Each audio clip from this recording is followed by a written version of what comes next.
when it doesn't serve you anymore or it doesn't work for you anymore, you got to move on, you got to do things, and you got to transition.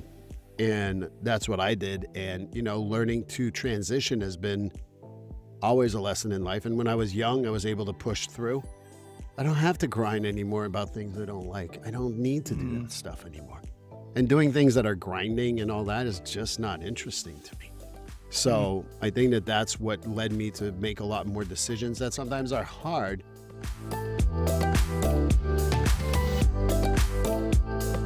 Hi, friend. Welcome to the Scaling Therapy Practice. I'm James Marland, your course creation coach. I'm here to help therapists who want to scale their reach with effective online courses. I'll share with you all the tools, tips, and technology I've learned along the way that will help you put your mission in motion. The world is waiting for somebody like you to take action. Let me help you take your first steps.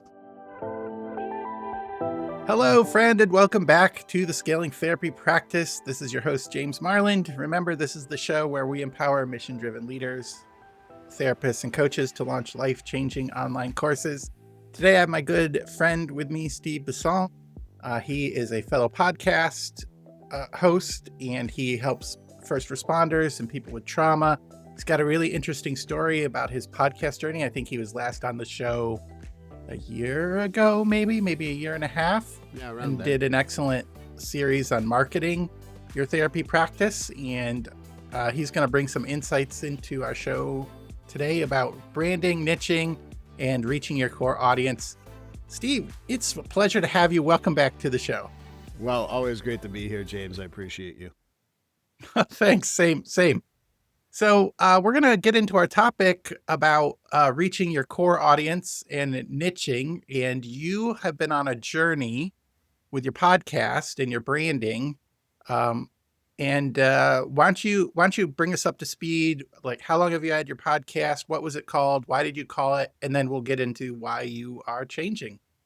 Okay. Well, my first podcast, it's still available, don't get me wrong. It was Finding Your Way Through Therapy. And the branding came from the book. So basically, when I wrote a book, people said, oh my God, this could be good podcasts. So I created the podcast, Finding Your Way Through Therapy. So that's how it started. And, I truly enjoy doing Finding Your Way Through Therapy. The one thing that I kind of felt lost about is while, and again, not to pick on any of my guests, so I'll talk about a topic I never went on my podcast. How can your cat save your life, which could be mental health related, right? And I get that. I had limited interest in that. Not that it's like I have cats, I love cats, and there's other topics I don't. Yeah, be careful. You're going to step on toes here. Yeah, well, you know me, I'm really good. It won't be your first time. But no, I think that the bottom line is that I really found I've worked with first responders for 20 plus years. I'm an EMDR, eye movement desensitization and reprocessing therapist, which is for trauma. And I've worked with grief on the crisis team. And actually, sometimes I would be called in for all the grief processes that need to be done. So that's what I was really interested in. And while I love Finding Your Way Through Therapy and all the subjects we talked about, there's some that were less motivating than others. And that had nothing to do with the guest. It had nothing to do with the topic. It had to do with me and my interests. And I also noted on let's be a businessman for a second. When I did do trauma, first responder, or grief stuff, my numbers were higher. And corporate coaching too. Those numbers were high. When there was other topics that were not as related, my numbers were lower. And I guess I identified my audience really liking those subjects, which I know it seems out of left field to talk about coaching, but I feel like people who are in the C-suite world sometimes have that same isolation that sometimes first responders get and all that. So that's why I think it is related. So I decided to work on a rebrand. So you, maybe this isn't shocking, but you found a topic that you loved, that you're good at, that you're experienced in, and that you're passionate about. And when you spoke about those things, it really connected with your core audience. You got better numbers, more response and more interaction with what you really wanted to do. Is that right? Not only that, I think I was more interested. And Mm. again, nothing against anyone else that didn't talk about those things. Please understand I respect my audience. I love cats for the record. I love dogs. I don't want anyone to be pissy about this. Oh, I Um, hope you get an email. I oh, really hope you get an email. I'm listening to Resilience Development in Action just to hear if he says anything bad about cats. Um, but no, I really, I really felt that it was resonating with me. Yeah. And that was key to part of it. And it was resonating with my audience. Hmm. I think a lot of what happened is I threw myself into podcasting. Not that I didn't enjoy my subjects, but I really didn't think about it. Finding your way through therapy is a very general subject. And I think that that's where we can call it a mistake, a rethought. You can think about whatever you want. I just learned from it. Somebody yesterday said it was life equity, I guess. Like, it don't call it a mistake. It's like it's a lesson you learned through life, like life equity. I'm not sure if that's the right title, but it's like you paid for your experience. You got the experience. You paid for it with your time and your energy, but at the end, you got a better result at the end. I love that reframe, by the way, because I get down on myself sometimes about, oh, you wasted all this time, or you should have been more optimized, or if you just knew what you were doing, you'd be further along. But the reality is most entrepreneurs don't really know exactly what they're doing. They just want to take action on something and get it moving. And I think that that's where I came to the realization that everything's moving parts in life. Mm, If to give you how much my life has shifted as a therapist, my training from Assumption University is children and family services, basically working with children and families. I work with no children and no families now.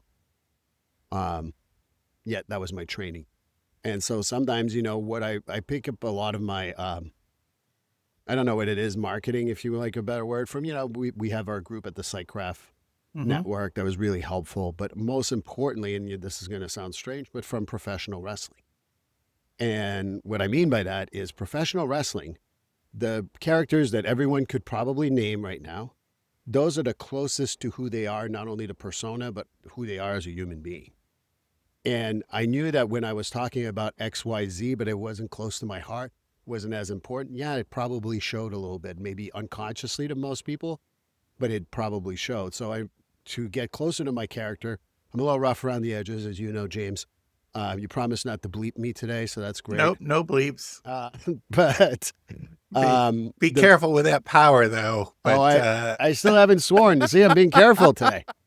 Um, you're on your best behavior. yeah, well, and I just want the audience to understand that it's okay for you, like you said, you saw life equity or reframe Yeah, yeah, and life experiences, and really yeah. going back to, I love working with my first responders. They speak my language. This is my second Hmm. language, and I'm not good at using the big words. Just not me.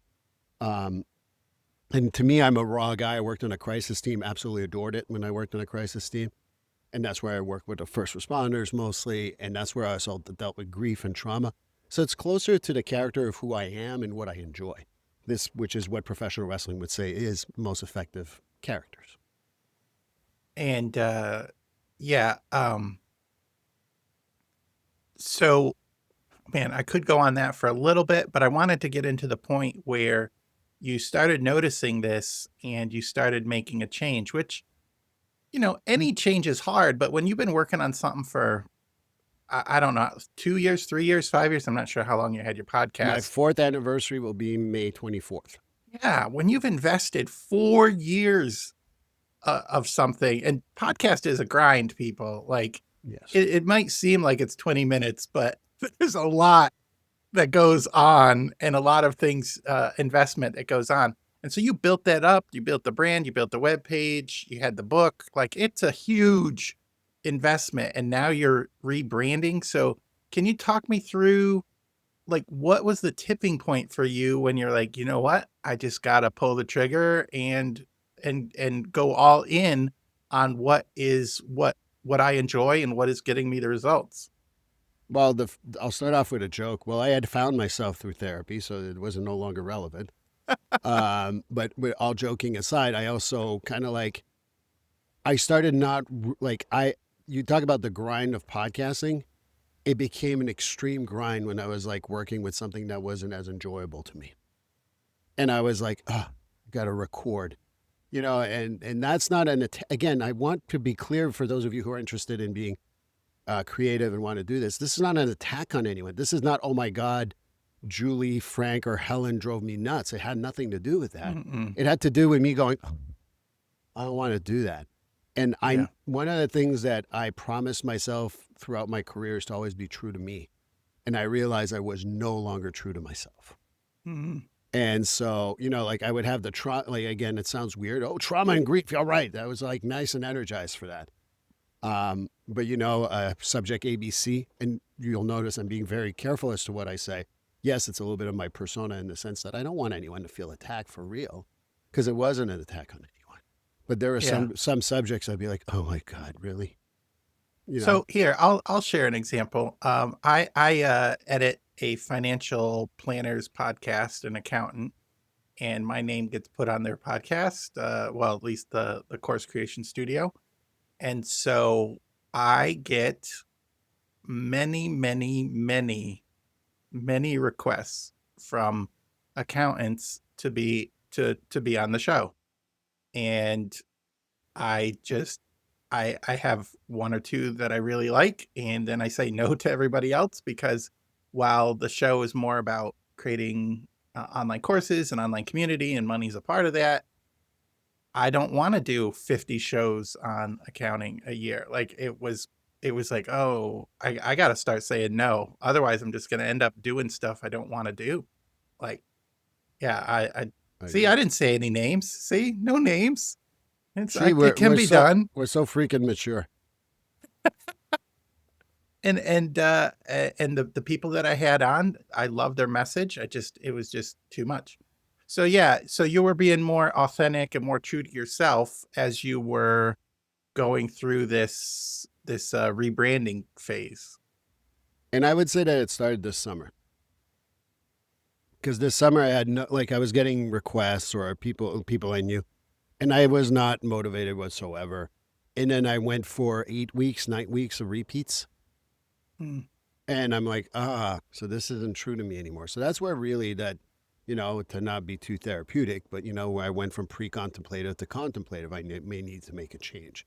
And Mm. so in the fall, I started exploring different things, talking to friends, family, people I know, and truthfully, AI. And working on what should I rebrand myself? What's my motivation? And then it really became clear between the conversations, not just AI. It sounds like I just talked to a bot, but and it really made me realize what I really wanted to do. And so that's where I started planting the seeds. But I didn't want to change it so suddenly. Go ahead. So I have a question though, because a lot of people realize what they really want to do, but they stay where they are. They don't break free. You actually made it outside the orbit of, well, I could just keep doing this and it's okay, to like, I'm going to do something that's uncomfortable. Not sure where my question is there, but I'm just pointing it out. Like there's a big difference between wanting and knowing something's better and doing it. And normally, okay, it's a business type thing. Normally that's either because the pain is too great to stay where you are, or that you have a future goal. Like you're like, I got to serve this group of people because that's where I get the most enjoyment and pleasure out of life. And sometimes it's probably a little bit of both, right? The pain of like, oh, I have to do another episode that I don't want to do, and the joy of like, I am really helping first responders and people with trauma get over their stuff. Yeah. See, now you see, you said no I almost beeping. Yeah, slipped you said there. no It was beeping, and you close. just It was did. close. It was close. Yeah. No, I think But yeah, I guess I'll tell you, I did my podcast. For those of you who don't know me, my first language is French. It's not English. And I grew up in Montreal, born and raised for 24 years. Came here 26 years ago. So figure out the math. You know my age now. But one of the things is when I did the podcast in French, it didn't bite. It didn't. No one really listened to it. Um, and I took the difficult decision of stopping. It only lasted about 9 months. And I remember at the time, like, no, I'm going to push through. I'm going to push through. And someone said to me, are you going to push through just to prove your point? Or are you just going to push through to burn yourself out and say, see, this burned me out, and then be not interested in any podcast whatsoever? So sometimes you got to put your arms down and say, okay, let's still take a step back, learn something. And I make it sound easy. It wasn't that easy for me to say to stop, but I had to because that was for my own benefit. And I guess with age, you learn that if you're doing something you don't enjoy, like when I was 25 or even 23, when I worked in a supermarket, I love supermarkets, but it's not exactly what I wanted to do. Let's not offend any supermarkets. We're not gonna, nothing bad against supermarkets. Go listen to my podcast. We don't want those angry supermarket letters. Well, you can get all the supermarket letters all you want. They can go listen to my podcast. I've said if I can heal every human being in the world, that would be the job I go back to, because I love working in supermarkets. That's true. Well, I would work as a cook at a restaurant. I don't know why I liked that job. It was like one of the fast-paced pressure cooker, for not a better term, dirty jobs, but it was fun. Anyways, go ahead. Well, I agree. I had a lot of fun doing the supermarket stuff. So if I can heal everyone through my podcast and or my therapy, I'll go back to work in a supermarket tomorrow morning. I love them. But it wasn't exactly my goal. I wanted to be working as a therapist. And so you need to find when it doesn't serve you anymore or it doesn't work for you anymore, you got to move on. You got to do things and you got to transition. And that's what I did. And, learning to transition has been always a lesson in life. And when I was young, I was able to push through. I'm 49. Now I gave my age away. I'm 49. I'll be 50 this summer. I don't have to grind anymore about things I don't like. I don't need to do that stuff anymore. I'm on the other side of that whole lifespan, right? No longer young. I'm probably past half my life. And doing things that are grinding and all that is just not interesting to me. So I think that's what led me to make a lot more decisions that sometimes are hard. And yeah, I was invested. I paid for the podcast. I paid for the distributor. I paid for the editor. I paid for all that. But if I wasn't enjoying it, what was the point to continue grinding on that? And that's how I came to that conclusion. Great. You're maximizing your life energy, So, with the last few minutes here, I guess I want to think about your new rebrand, because I think people might want to know, well, how do you name stuff, right? Like, naming is important. I ended up with Scaling Therapy Practice because it started out with me and a psychologist talking about therapy practices, and it still works with the course creation business, but it's not at some point I'm probably going to rebrand the name of the podcast because it's not quite on brand for exactly what it is anymore, but I just don't have the energy to rebrand right now. And then I have Course Creation Studio, which is like, it seems like a mouthful. I'm sort of like, I wish I would have chosen a shorter name and whatever. So as you think about naming and rebranding, how did what was your process? Or if somebody's going to rebrand, do you have any tips for them, or even just name their thing for the first time? Well, the first thing is to talk to people who like those subjects. Working with therapists who are trauma-driven. Trauma-driven sounds terrible, but you know what I mean. Grief, first responders. And, the word that kept on coming up was strength and all that, but the resilience came up. And then when you read a lot of the data in regards to first responders and all that, resilience is a word that pops regularly. But ultimately, we don't want to make people feel bad that they don't have resilience sometimes on certain things. So calling it "get some resilience" sounded pretty terrible. So we went with I started looking at different names. And yes, I threw stuff on AI. And again, for people who are scared in our field of AI, more than happy to have a 100-minute conversation about that, because I don't think we should be scared. Just embrace it. And Hmm. resilience came up with that. And then the development in action made it sound like it was helpful. There's names that came out that were like, 7 letters, and there would be an acronym like, RFCK. And you're like, who's going to even ever say it? But Yeah. this one came up. And one of the things that people said to me is finding your way through therapy is a mouthful. Resilience development in action is a mouthful. Well, my old podcast, FYWTT, makes limited sense for people to Mm. say it that way. RDA, however, is a really easy one to remember. And that's why resilience development in action, I know there's an I in there, but you can omit the words that are 2 letters. And calling it RDA, or resilience development in action, makes it a lot easier. So that's how I really came up with it. It embraced trauma, grief, corporate people, but more importantly, my first responders. If you look at the logo, if you're on YouTube, Mhm. in the back, there's the fire hoses are on there. The EMT paramedic sign is on there. There's a badge up top, and then there's a psychology sign on the bottom, which was really like something I worked with a couple of designers to do. And I've transitioned slowly but surely, in the sense that I've always admired like a Starbucks of the world, who change their logo fairly consistently. But most of you would be like, Steve, you're wrong. They don't. Actually, they do. But it's so subtle that it changes. So I wanted to make that rebrand a subtle move to that. It was a little quicker than what Starbucks would like me to do. But nonetheless, I'm Steve. So right now, Resilience Development in Action is going to be the new name. Where I'm in and I don't know when this will be published, but the middle time would be. It was called Finding Your Way, first of Resilience Development in Action. Um, Okay. so and When's the now official launch of the rebrand, like the full the launch? full rebrand will be going on April 16th, 2025. Okay. This will probably come out a little after that, but Perfect. right around there, late spring probably. So that's neat. So you put a lot of thought into it. I like the logo. I think it really speaks to your brand.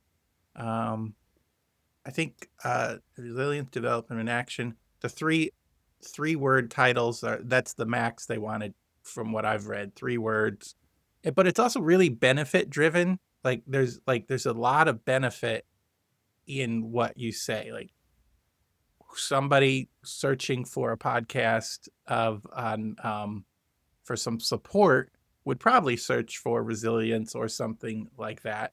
And yeah, it's it fits. It hits a lot of the markers.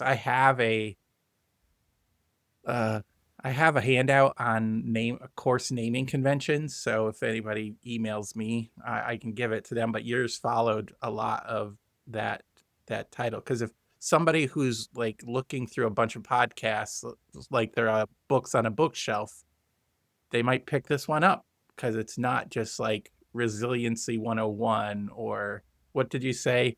Get resilient. so, Yeah, get resilient.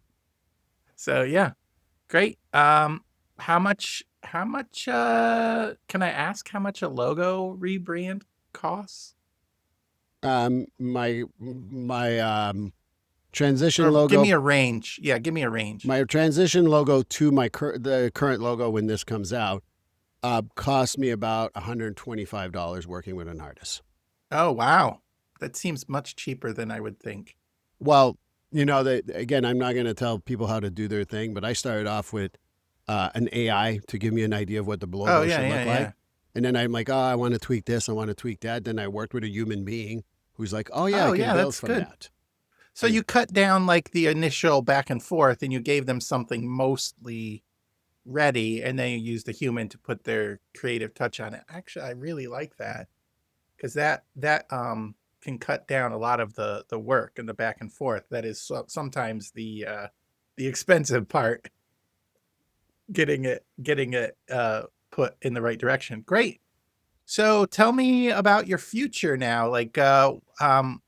Yeah, where is your website site changing? Is your social media changing? I'm sure you're going to give me that for the show notes, but where can people find you online? well, I'm going to keep, this is where the key is that my business is called straight to the point therapy. Again, I identify to that. And this is called Resilience Development in Action. I'm working on a couple of books with different titles. I don't want to quite share that just yet. It's not done. But the one thing I learned also from you and from listening to how to work stuff, my website is steve-bisson.com. That won't change because Steve Bisson is always going to exist. It's your name. So that's why like people looking for me will get that as a front page. And then my podcast is on there, my business is on there, and so on and so forth. And if you look for me for social media on most platforms, whether it's X, whether it's Instagram or Facebook or what's the other one, TikTok, and you can look for Real Steve Bisson, just Real Steve Bisson. And to sound fancy, I say Real Steve Bisson, mock a little bit of a European football or soccer, as we call it. But that's how you can find me anywhere, because I think that what people want is consistency, and the one consistent among all that is me. Fantastic. So yeah, go to the show notes if you have trouble with that, or go to the website and you can find his podcast, his books, maybe a new book coming out, sounds like, and all the resources. And do you do speaking engagements or just local? I know you've done some. I've done speaking engagements several places in the Northeast, but I'm always open to speaking engagement, especially first responders, resilience, trauma. Yeah.